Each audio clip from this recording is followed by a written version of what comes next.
What if the reason you sometimes feel out of place in today's America isn't because you fell behind, but because you were built for a version of the world that no longer exists? What if the traits people misunderstand in you right now, your restraint, your independence, your refusal to complain, were once the very qualities that held everything together? This isn't nostalgia, it's context.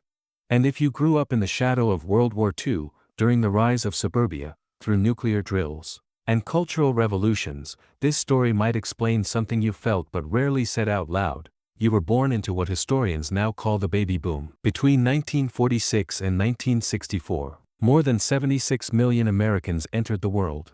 But numbers don't capture the atmosphere. You didn't just join a country. You arrived in a wave. Schools expanded. Suburbs stretched into farmland. Highways carved through cities. America reshaped itself to absorb you. But here's what that scale did to a child. When there are that many kids in a classroom, attention becomes scarce. When neighborhoods are packed, space has to be shared. When your generation is that large, you learn early that survival isn't about standing out. It's about fitting in without causing disruption. You learned patience before you learned entitlement. You waited your turn. You didn't assume the spotlight belonged to you. That wasn't weakness. It was adaptation. Your parents came home from the Great Depression and World War II carrying experiences they rarely explained. They had known ration cards. They had known telegrams that ended futures. They had known instability. So when peace finally arrived, they didn't celebrate it with vulnerability. They protected it with structure. Love looked like stability, a roof that didn't leak, food on the table, rules that didn't bend. They didn't ask how you felt every afternoon. They told you what needed to be done. Not because they didn't care, but because to them, responsibility was love in action. You absorbed that. Feelings were real, but duty came first. Strength meant showing up. Resilience meant not collapsing when things got hard. For decades, that worked. From the outside, your childhood looked free. You left the house after breakfast and came back when the streetlights flickered on. No tracking apps, no hourly check-ins, no hovering adults, but you weren't unsupervised. You were surrounded by community. Neighbors knew your name. Shop owners knew your parents. If you crossed a line, correction came quickly and directly. Authority wasn't abstract. It lived on every porch. You learned something powerful in that environment. Freedom did not mean absence of accountability. It meant trust. You could roam, explore, fall, fail. But your character followed you everywhere. You couldn't behave one way at home and another down the street. Reputation was real currency. That kind of visibility shapes a person. It teaches consistency. It teaches self-regulation without constant monitoring. Today, people talk about rebuilding community. You grew up inside one. Then there was the playground. Steel slides baking in the sun. Asphalt beneath your knees. Equipment that didn't apologize. If you fell, you felt it. If you ran too fast, you learned why. No one rushed in to label every scrape as trauma. Pain was information. It told you what your body could handle and where your limits were. You learned calibration. How high is too high, how fast is too fast, when to hold on and when to let go. You also learned something that stayed with you for life. You could take a hit and keep going, not because it didn't hurt, but because the hurt didn't define you. That lesson shaped how you approach difficulty even now. When something breaks, you assess it. You don't panic. You adjust. In a culture that often treats discomfort as an emergency, your steadiness can look cold. It isn't. It's practice strength. Failure arrived early. 2. You lost races. You didn't make teams. You stood up to speak and got it wrong. And then, life continued. No emergency meetings. No social media discussions. No identity crisis declared on your behalf. You felt embarrassment. You replayed the moment. You recalibrated. You learned that failure was data, not destiny. That distinction made you resilient. But it also trained you to process disappointment privately. To believe that if something hurt, it was yours to manage quietly. That habit follows many of you still. Culture didn't stay stable for long. You watched Elvis Presley shake up living rooms across America.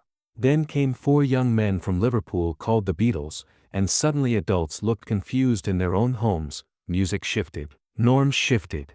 Authority was questioned. Before you finished high school, you had already seen culture outrun control. You learned that change doesn't ask permission. It shows up loud, messy, and disruptive. That didn't make you fragile. It made you adaptable. But here's the part people miss. You don't resist change because you fear it. You resist spectacle. You've seen enough transformation to know that not every new thing deserves celebration.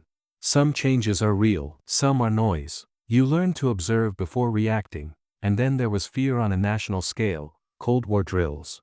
Duck and cover. Calm voices instructing you to get under desks that wouldn't protect you from anything real. You practiced for the end of the world as part of your school routine. Then came October 1962, the Cuban Missile Crisis.